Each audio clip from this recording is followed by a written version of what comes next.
दोस्तों नमस्कार, मैं सुबोध कुमार। आप देख रहे हैं खबर नेशनल टाइम्स। आज फिर उपस्थित हुआ हूं एक रहस्यमयी जानकारी के साथ और एक लेख लेकर आया हूं जो कि यह बताता है कि बीजेपी हो या फिर कांग्रेस, दोनों ही हिंदुत्व की राजनीति करती हैं। आइए डालते हैं इस लेख पर एक नज़र, आखिर क्या कह रहा है। आरएसएस और हिंदू महासभा शुरू से ही धर्मनिरपेक्षता विरोधी रही हैं।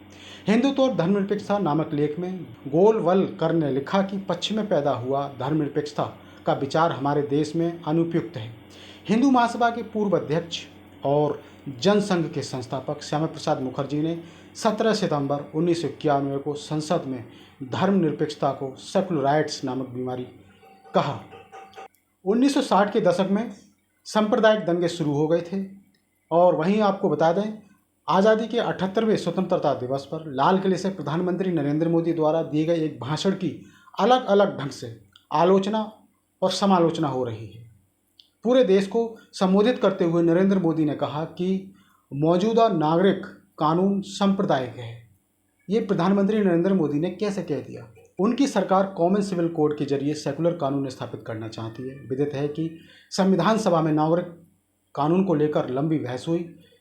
कॉमन सिविल कोड को लेकर डॉक्टर अंबेडकर और प्रधानमंत्री जवाहरलाल नेहरू आग्रहशील थे, लेकिन संविधान सभा में सर्वसम्मति नहीं बन सकी क्योंकि यह मामला दूसरे धर्मों को लेकर भी था। इसलिए समान नागरिक संहिता को नीति निर्देशक तत्व के अनुच्छेद 44 में शामिल करते हुए यह स्पष्ट कर दिया था कि मुस्लिम, ईसाई और अन्य समुदाय की सहमति से ही इसे लागू किया जाएगा।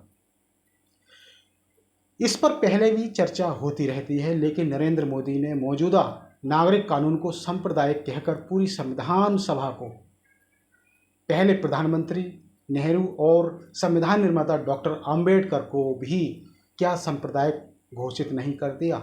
उन पर कड़ा हमला नहीं बोला?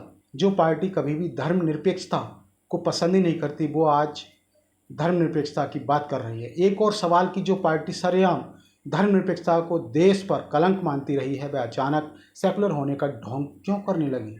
क्या यह बीजेपी की हार का कारण है अथवा नरेंद्र मोदी की अपनी शैली है जिसके जरिए वह लगातार देश को गुमराह करते रहे हैं? अब यह गुमराह करने की एक और शैली आ गई है मोदी जी के पास। बहरहाल यह समझना जरूरी है कि धर्मनिरपेक्षता भारतीय संविधान और लोकतंत्र के लिए कितना महत्व रखती है। आज भी सेकुलर बनाम सांप्रदायिक की बहस क्यों जरूरी है?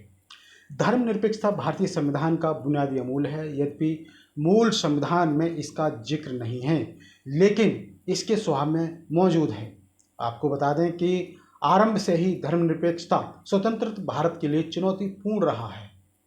अब बात कर लेते हैं फ्रांसीसी लेखक की। फ्रांसीसी लेखक एंड्रे मेलरॉक्स के एक सवाल के जवाब में जवाहरलाल नेहरू ने कहा था कि देश के सामने वर्तमान में दो सबसे बड़ी चुनौतियां हैं। वो कौन कौन सी हैं? एक, न्यायपूर्ण साधनों द्वारा समतामूलक समाज का निर्माण करना, और दूसरा, एक धार्मिक देश में धर्मनिरपेक्ष राज्य का निर्माण करना। धर्मनिरपेक्षता को स्थापित करना था, लेकिन सांप्रदायिक हिंदुत्ववादी राजनीतिक और सांस्कृतिक संगठनों द्वारा लगातार धर्मनिरपेक्षता पर कुठाराघात किया गया है। ये लेख बिल्कुल यही सच्चाई बयां कर रहा है।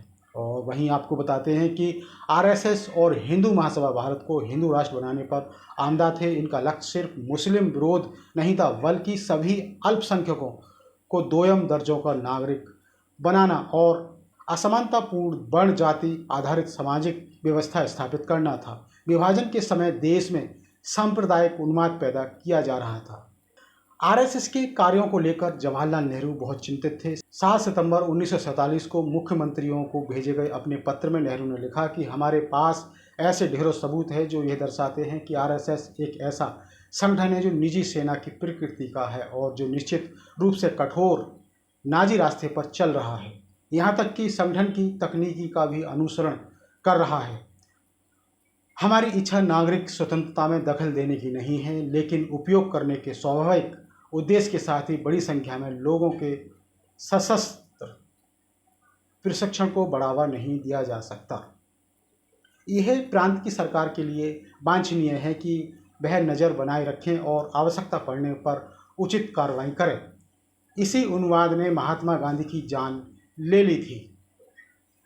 डॉक्टर अंबेडकर द्वारा लिखित संविधान को आरएसएस औपनिवेशिक विरासत का प्रतीक मानता रहा है। 30 नवंबर 1949 को आरएसएस के मुख्य पत्र ऑर्गेनाइजर में लिखा गया कि यह संविधान हमें स्वीकार नहीं है क्योंकि इसमें मनु की संहिताएं नहीं लागू की गई हैं। आखिर इस लेख से ये निकल कर आ रहा है कि आज की समय जो भाजपा है वो संविधान के पक्ष में नहीं है। आरएसएस और हिंदू महासभा शुरू से ही धर्मनिरपेक्षता विरोधी रहे हैं। हिंदुत्व और धर्मनिरपेक्षता नामक लेख में गोवलकर ने लिखा कि पश्चिम में पैदा हुआ धर्मनिरपेक्षता का विचार हमारे देश में अनुपयुक्त है। हिंदू महासभा के पूर्व अध्यक्ष और जनसंघ के संस्थापक श्यामा प्रसाद मुखर्जी ने 17 सितंबर 1951 को संसद में धर्मनिरपेक्षता को सेकुलर राइट्स नामक बीमारी कहा है और वहीं 1960 के दशक में सांप्रदायिक दंगे शुरू हो गए। अब इसका मुकाबला करने के लिए नेहरू ने एक रणनीति अपनाई। 1961 में राष्ट्रीय एकता परिषद का गठन किया था। इसका मकसद राज्यों के समन्वय और नीतियों के जरिए सांप्रदायिक सौहार्द बहाल करना था, लेकिन हिंदुत्ववादी ताकतें निरंतर समय समय पर सिर उठाती रही हैं। इंदिरा गांधी सरकार द्वारा 1976 में 42वें संविधान संशोधन द्वारा प्रस्तावना में धर्मनिरपेक्ष शब्द शामिल किया गया था।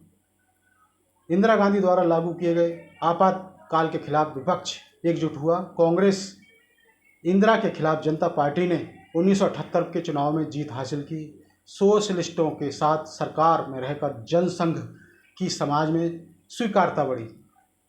जनता पार्टी सरकार में मजबूत हुए हिंदुत्ववादी विभिन्न सरकारी संस्थानों में घुसपैठ करने में कामयाब हो गई, लेकिन जल्दी ही जनता पार्टी सरकार ने अपना विश्वास खो दिया और जनता पार्टी के बिखरने के बाद जनसंघ के स्थान पर 1980 में भारतीय जनता पार्टी का गठन हुआ।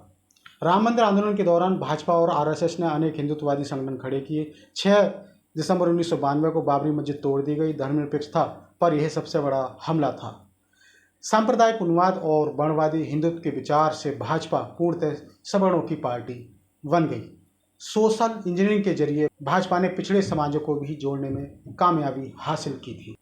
इसके फलस्वरूप 1996, 1998 और पुनः 1999 में अटल बिहारी वाजपेयी के नेतृत्व में एनडीए की सरकार बनी। इस दरमियान शिक्षण संस्थानों, अकादमियों और इतिहास लेखन में भारत की बहुल सांस्कृतिक पहचान को अप्रासंगिक बनाते हुए हिंदुत्ववादी विचारधारा को प्रोत्साहित किया गया। अब दंगों की जगह अल्पसंख्यकों का नरसंहार होने लगा। आपको बता दें ये नरसंहार कहाँ हुआ था। उड़ीसा, झारखंड और उत्तर पूर्व के अनेक राज्यों में ईसाइयों पर हमले हुए और वहीं 2002 में गुजरात में मुसलमानों का भी भीषण नरसंहार किया गया था। तो इस तरह से देश में सांप्रदायिक दंगे करने शुरू कर दिए थे। और अब आपको बता दें कि नरेंद्र मोदी ने क्या किया। 2014 में नरेंद्र मोदी के प्रधानमंत्री बनने के बाद हिंदुत्ववादी संगठन बेलगाम हो गए। गाय के नाम पर बेकसूरों को पीटना और मॉब लिंचिंग करना सगल बन गया। मुसलमानों को प्रताड़ित करने के लिए लव जिहाद और लैंड जिहाद जैसे नए शब्द संविधान की प्रस्तावना से धर्मनिरपेक्षता शब्द हटाने की मुहिम छेड़ दी गई। इतिहास के प्रसंगों और नायकों का सांप्रदायिकीकरण किया गया। पुरानी इमारतों को हिंदू मंदिर बताया जाने लगा और वहीं रामनवमी के जुलूसों में मस्जिदों पर भगवा लहराना और मुसलमानों को अपमानित करना आम हो गया। चुनावों में आचार संहिता की धज्जियां बेझिझक उड़ाई जाने लगी। इस तरह से कानूनों का उल्लंघन हुआ। हिंदुत्व का मिशन और तेज हो गया। 2019 के लोकसभा चुनाव जीतने के बाद नरेंद्र मोदी ने कहा था कि कोई पार्टी धर्मनिरपेक्षता की बात करने की हिम्मत नहीं कर सकी। 303 सीटों को हिंदुत्व की जीत और हिंदू राष्ट्र का जन्म मत की तरह प्रचारित किया गया। 2024 के चुनाव के ठीक पहले अयोध्या में राम मंदिर के उद्घाटन के बाद संविधान बदलने की मुनादी कर दी गई, लेकिन इस चुनाव में दलितों, आदिवासियों और पिछड़ों अल्पसंख्यकों ने बीजेपी को सबक सिखा दिया था। नरेंद्र मोदी अब सेकुलर दलों की बैसाखियों पर अपनी सरकार चला रहे हैं। आपको बता दें कि चुनाव में हार के बाद अचानक भाजपा धर्मनिरपेक्षता का ढोंग करने लगी है। जिसका स्वभाव पहले से ही धर्मनिरपेक्षता का विरोधी रहा है, वो अब धर्मनिरपेक्षता की बात कर रही है। आरएसएस कभी भी धर्मनिरपेक्ष नहीं हो सकते। नरेंद्र मोदी ने मौजूदा नागरिक संहिताओं को सांप्रदायिक कहकर उस संविधान सभा का अपमान किया है जिसमें सभी विचारधाराओं के प्रबुद्ध नेता मौजूद थे। सामाजिक न्याय, समाजवाद और सेकुलरिज्म जैसे आधुनिक और मानवीय मूल्यों को संविधान में स्थापित करने वाली संविधान सभा पर अप्रत्यक्ष हमला करके नरेंद्र मोदी ने एक बार फिर साबित कर दिया है कि वे उस आरएसएस के स्वयंसेवक हैं जिसे बाबा साहब और डॉक्टर अंबेडकर से नफरत है और मनुस्मृति के रचयिता मनु के प्रति हमेशा श्रद्धा रही है। तो दोस्तों, ये बड़ी रहस्यमय जानकारी थी। इसी तरह की जानकारी से जुड़ने के लिए हमारे इस चैनल खबर नेशनल टाइम्स को जरूर सब्सक्राइब करें। सब्सक्राइब करने के साथ ही बेल आइकन जरूर दबाएं, जिससे कि आपके पास खबरों के नोटिफिकेशन आते रहें। तो मैं सुबोध कुमार फिर आऊँगा एक नई और बड़ी खबर को लेकर। तब तक के लिए धन्यवाद, नमस्कार।